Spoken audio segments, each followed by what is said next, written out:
चॅनलला लाईक करा, शेअर करा आणि सबस्क्राइब करा। शेतकऱ्यांसाठी माती परीक्षण केंद्र उभारणार। चंदगड तालुका सहकारी खरेदी विक्री संघाचे चेअरमन तथा आमदार राजेश पाटील यांची घोषणा। योग्य मार्गदर्शनाअभावी चंदगडचा शेतकरी अजूनही शेतीच्या बाबतीत सुधारणा करू शकला नाही। त्यामुळे त्यातील पहिलं पाऊल म्हणून चंदगड तालुका सहकारी खरेदी विक्री संघाच्या वतीने विविध कंपन्यांचे सहकार्य घेऊन माती परीक्षण केंद्र उभारणार असल्याचे आमदार राजेश पाटील यांनी सांगितले। मजरे कारवे येथे चंदगड तालुका सहकारी खरेदी विक्री संघ व स्पीक ग्रीन स्टार फर्टिलायझर कंपनीच्या संयुक्त विद्यमाने मंगळवारी आयोजित शेतकरी मेळाव्यात ते बोलत होते। आबासाहेब साळुंके म्हणाले की शेतीतील मुख्य घटक म्हणजे माती असून त्याची काळजी न घेतल्यामुळेच आपण उत्पन्नाच्या बाबतीत मागे आहोत। त्यामुळे माती सदृढ करण्यासाठी आवश्यक उपाययोजना करण्याची गरज असल्याचे त्यांनी सांगितले। अशोक पिसाळ म्हणाले, मुबलक पाणी पुरवठा असूनही त्यात तंत्रज्ञानाचा वापर न केल्यामुळे शेती तोट्याची बनत चालली आहे। ती फायद्याची बनविण्यासाठी आवश्यक डोस, मशागत व शेतीत निचला प्रणाली वाढवा असे आवाहन त्यांनी केले।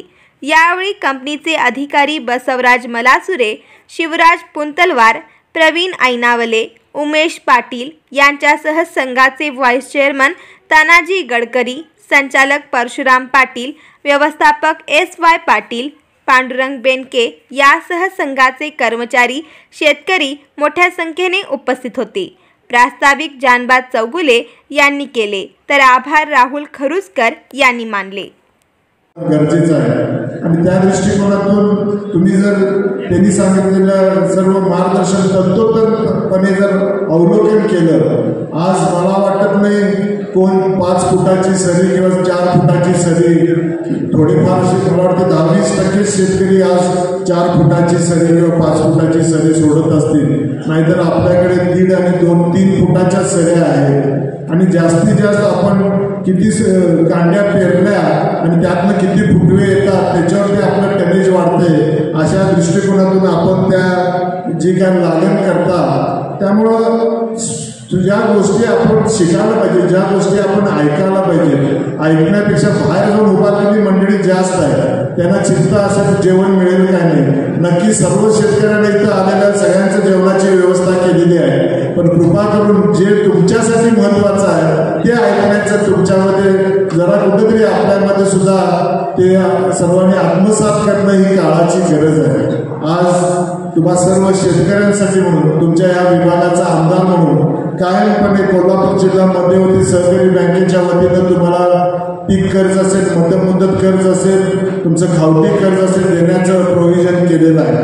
त्याचबरोबर मला अभिमानाने सांगायसारखं वाटतं साहेब की चंदगड, आजरा, गडिंग्लज जे या माझ्या मतदारसंघातले 3 तालुके आहेत तिथले शेतकरी हे पुढवे नाही आहे। 100% सोसायटी लेवलला पात्र 30 जूनला कर्ज फेड करणारे हे 3 तालुके आहेत। त्यामुळं आज या भागामध्ये सुद्धा आम्हाला कर्जमाफीचा फायदा कधी झाला नाही, म्हणून ज्या वेळेला कर्जमाफीचा विषय आला होता त्यावेळी आम्ही आदरणीय आमचे नेते अजितदादांना विनंती केली होती की जे प्रामाणिकपणे पीक कर्ज फेड करतात त्यांना प्रोत्साहनपर काहीतरी दिलं पाहिजे आणि ते प्रोत्साहनपर 50,000चं अनुदान सुद्धा तुम्हा सर्व शेतकऱ्यांना या राज्याच्या सरकारनं आणि जे सत्तेत असलेलं महायुती सरकार असेल आणि तुमचा आमदार म्हणून या नात्यानं त्याचा सातत्यानं पाठपुरावा मी अजितदादांच्याकडे केलेला आहे। अनेक त्या त्रुटी होत्या, त्या त्रुटी सुद्धा दूर करायला लावून, कारण का मधल्या काळात सलग 3 वर्ष पीक कर्ज घेऊन फेड करणाऱ्यांनाच ती पीक आपल्याला प्रोत्साहनपर अनुदान मिळालं होतं, पण त्यामध्ये असं पण घडलं होतं की एका वर्षात 2 वेळेला त्यांनी कर्ज उचललं होतं, कारण का ऊसाचं आपलं जे काय कार्यकाळ असतो तो 12 महिने नाही तर 14 महिनेपर्यंत जाऊ शकतो किंवा 16 महिने जातो आणि त्यामुळं तिथं सुद्धा 2दा एका वर्षात कर्ज उचललं होतं, त्यांना ते प्रोत्साहनपर अनुदान मिळालं होतं, पण त्यासाठी सुद्धा कायद्यामध्ये बदल करून त्या JR मध्ये त्या लोकांना सुद्धा त्याचा लाभ मिळावा यासाठी सुद्धा प्रयत्न केलेले आहेत। आज सुद्धा या अतिवृष्टीमुळे झालेलं नुकसान असेल, नदीच्या दोन्ही बाजूला आपल्याकडे जी पिकं आहे त्या पिकामध्ये साधारण 12 ते 18 दिवस नदीचं पाणी त्या पिकामध्ये थांबल्यामुळं अनेक ठिकाणी भात पिकाचं नुकसान झालेलं आहे, ऊस पिकाचं नुकसान झालेलं आहे. संबंधित तहसीलदारांना आणि शेती विभागाच्या सर्व अधिकाऱ्यांना त्याचे पंचनामे करायला सांगितलेले आहे. आपण सुद्धा सर्वांनी ते तातडीनं पंचनामे करून घेऊन तुमची जी काही नुकसान भरपाई असेल ती शासनाकडून मिळवून देण्याचं काम या सरकारचं आणि तुमचा प्रतिनिधी म्हणून माझ्यासारखे एक सर्वसामान्य कार्यकर्त्याचं आहे. त्यामुळे हे सर्व करून घेणं ही तुमची जबाबदारी आहे. त्याचबरोबर ई पीक पाणी असेल ते ई पीक पाणीला सुद्धा अनेक जण 5 एकर क्षेत्र असले की आपण शेतसारा भरावा लागतो किंवा शासनाला कर भरावा लागतो म्हणून तिथं 2 एकर दाखवायचं किंवा 3 एकर दाखवायचं. 5 एकर आणि 10 एकर ऊस असला तरी अशा अनेक गोष्टी करतात आणि ज्या वेळेला अशा तऱ्हेचं नुकसान होतं मग त्यावेळेला तिथं तुमच्या सातबाऱ्यावरती जर काही क्षेत्र कमी असेल त्याची नुकसान भरपाई सुद्धा तुम्हाला मिळू शकत नाही. आपण केलेल्या चुका या नंतर आपल्याला भागात पडतात हे सुद्धा तुम्ही लक्षात ठेवलं पाहिजे. म्हणजे ह्या बारीक सारीक गोष्टी आहेत जे तुम्ही करणं अपेक्षित आहे. पीक विमा असेल तर पीक विमा सुद्धा भरणं, 1 रुपयाचा पीक विमा तो सुद्धा आपण भरायचं किंवा ते ऑनलाईन करण्याचं काम करत नाही. म्हणजे अशा अनेक गोष्टी असतात आणि हे सगळं मात्र शासनानं करावं. घडलेल्या दुर्घटनेनंतर किंवा अतिवृष्टीमुळं किंवा कशामुळं जर काय आपलं नुकसान झालं त्यावेळेला मात्र आपण शासनाचे दरवाजे ठोठवतो आणि तिथं मात्र कायद्याच्या आणि नियमाच्या आपल्याला पलीकडे जाऊन मदत करता येत नाही याची सुद्धा जाणीव सर्वसामान्य शेतकऱ्यांनी ठेवावी असं या निमित्तानं व्यक्त करतो.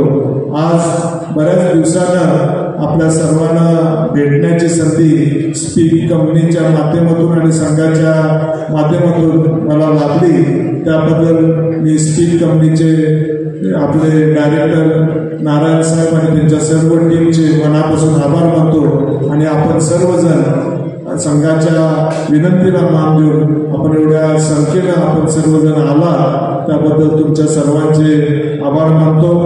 आपण पुन्हा एकदा अशाच तऱ्हेचं किती आणि गेलं किती हा भाग वेगळा, पण त्याच्यानंतर मी कधी शेती केली नाही आणि नंतर जी काही शेती आहे ती सगळी लावलेली आहे. त्यामुळं तुम्हाला शेतीवरती जास्त मी काय